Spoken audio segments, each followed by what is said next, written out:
इस वीडियो में हम अमेरिका की एक ऐसी रिसर्च पर बात करेंगे जो पूरी दुनिया को हैरान कर सकती है। वैसे तो हम तरावीह की नमाज इसलिए अदा करते हैं क्योंकि ऐसा करने का हुक्म हमें हमारे प्यारे इस्लाम ने दिया है। तरावीह की नमाज पढ़ना हमारे लिए सवाब कमाने का जरिया और साथ ही साथ अल्लाह रब्बुल इज़्ज़त की खुशनुदी हासिल करने का एक शानदार मौका यानी गोल्डन चांस है। लेकिन इसके साथ ही साथ हम ये जानने की कोशिश करेंगे कि दिन भर भूखे प्यासे रहने के बाद जब मुसलमान इफ्तार करते हैं तो जिस्म इस खाने पीने की वजह से आराम मांगता है, लेकिन बजाय आराम करने के हमें इशा की नमाज के बाद तरावीह की नमाज पढ़ने का भी हुक्म है, जबकि जिस्म हमारा आराम मांगता है। तो इस्लाम ने हमें आराम करने के बजाय मेहनत का काम यानी तरावीह का हुक्म क्यों दिया है? आइए जानते हैं आखिर इसकी वजह क्या है। अगर हम गौर व फिक्र करेंगे, तदब्बुर करेंगे, स्टडी करेंगे और जानने की कोशिश करेंगे तो हमें मालूम होगा कि हाल ही में अमेरिका की हार्वर्ड यूनिवर्सिटी में 1916 से 1950 के दौरान 17,000 स्टूडेंट्स पर एक रिसर्च की गई और इस रिसर्च में यह बात निकलकर सामने आई कि 3 मील प्रतिदिन जॉगिंग या इसके बराबर एरोबिक कसरत करने वाले स्टूडेंट्स की मौत की दर कसरत नहीं करने वाले उनके सहपाठियों की तुलना में 1/4 ही थी।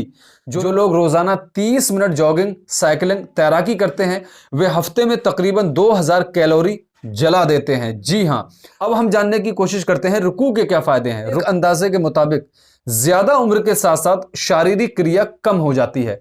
बुढ़ापे में शारीरिक गतिविधि कम होने से हड्डियां कमजोर होने लगती हैं। ऐसे में अगर देखभाल न की जाए तो ऑस्टियोपोरोसिस यानी हड्डियों की कमजोरी होने की बीमारी हो जाती है, जिसकी वजह से फ्रैक्चर होने लगते हैं। तो अगर आप चाहते हैं आपका बुढ़ापा खुशनुमा और सेहतमंद हो तो आप पाबंदी से नमाज पढ़ना शुरू कर दीजिए। बुढ़ापे में शारीरिक गतिविधि कम होने से इंसुलिन का लेवल कम हो जाता है। हमारी बॉडी के अलग अलग बॉडी पार्ट्स अपने काम में कमी कर देते हैं।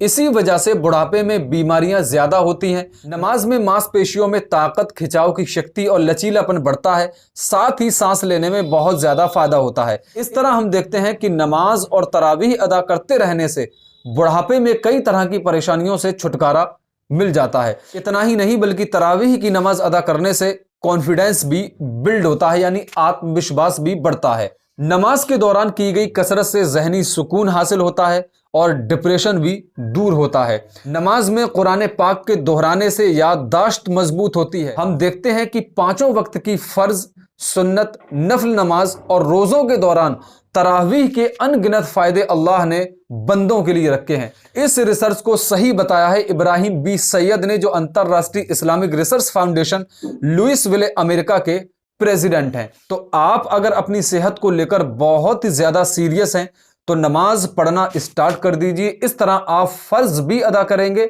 और आपको जिस्मानी फायदे भी हासिल होंगे और आपकी सेहत भी बेहतर बनेगी। अल्लाह रब्बुल इज़्ज़त से दुआ है अल्लाह रब्बुल इज़्ज़त हम सबको सही दीन समझने, पढ़ने, उस पर अमल करने की खूब तौफीक अता फरमाए।